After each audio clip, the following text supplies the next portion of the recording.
చివరి లీగ్ మ్యాచ్లో పంజాబ్ కింగ్స్ పై ఓడిపోవడంతో Mumbai Indians top 2లో నిలిచే అవకాశాన్ని చేజార్చుకుంది.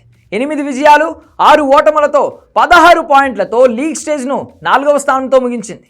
IPL 18 ఎడిషన్లలో ముంబై ఇండియన్స్ ప్లే ఆఫ్ చేరడం ఇది 11వసారి. అయితే ఎలిమినేటర్ ఆడినప్పుడు ఆ జట్టుకు సక్సెస్ రికార్డ్ మాత్రం ఏమాత్రం బాలేదు. నిజానికి తొలి 5 మ్యాచ్లలో కేవలం 2లోనే గెలిచి ముంబై పాయింట్స్ టేబుల్లో చివరి 2 స్థానాల్లో నిలిచింది. కానీ ఆ తరువాత వరుసగా 6 మ్యాచ్లలో గెలిచి దూసుకొచ్చింది. సూర్యకుమార్ యాదవ్, బుమ్రా, ట్రెంట్ బౌల్ట్ అదిరిపోయే ప్రదర్శన చేయడంతో ఓ దశలో టాప్ 2 అవకాశాలను క్రియేట్ చేసుకుంది. కానీ కీలక మ్యాచ్లో ఓడి 4వ స్థానానికి పరిమితమైంది. IPL హిస్టరీలో ముంబైని ఎలిమినేటర్ భయం వెంటాడుతోంది. ఇప్పటివరకు 4 సార్లు ఎలిమినేటర్ మ్యాచ్లలో ఆడిన ముంబై 2 సార్లు గెలిచి 2 సార్లు ఓడింది. అయితే ఈ ఓడిన 2 మ్యాచ్లు కూడా చెన్నై సూపర్ కింగ్స్ మీదే.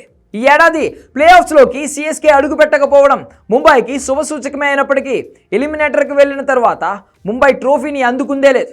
18 సంవత్సరాల IPL చరిత్రలో ముంబై ఇండియన్స్ 5 సార్లు ఛాంపియన్స్గా నిలిచింది. అయితే టాప్ 2లో కాకుండా 3, 4 స్థానాల్లో నిలిచిన తర్వాత ఇప్పటి వరకు ఒక్క ట్రోఫీ కూడా అందుకోలేదు. ఈ ఏడాది కూడా ముంబై ఇండియన్స్ 4th ప్లేస్లో ఉండి ఎలిమినేటర్ మ్యాచ్ ఆడనుంది. ముంబై ఇండియన్స్ 6 సార్లు IPL ఫైనల్స్లో అడుగుపెట్టగా 5 సార్లు ఛాంపియన్స్గా నిలిచింది. 2013లో తొలిసారి టైటిల్ అందుకున్న ముంబై 2015, 17, 19, 20లలో IPL ట్రోఫీలు అందుకుంది. IPL 2020 తర్వాత చివరిసారిగా 2023లో ప్లే ఆఫ్స్కు చేరుకుని క్వాలిఫైయర్ 2లో ఓడిపోయింది. IPL 2025లో బూమ్రా రాకతో పుంజుకున్న ముంబై ఇండియన్స్ అతి కష్టం మీద ప్లే ఆఫ్స్లోకి అడుగుపెట్టింది. ప్లే ఆఫ్స్లో అడుగుపెట్టిన ముంబైని RCB, పంజాబ్, గుజరాత్ భయపెడుతున్నాయి. ఈ సీజన్లో ముంబై ఇండియన్స్ ఈ 3 జట్ల మీద ఓడిపోయింది.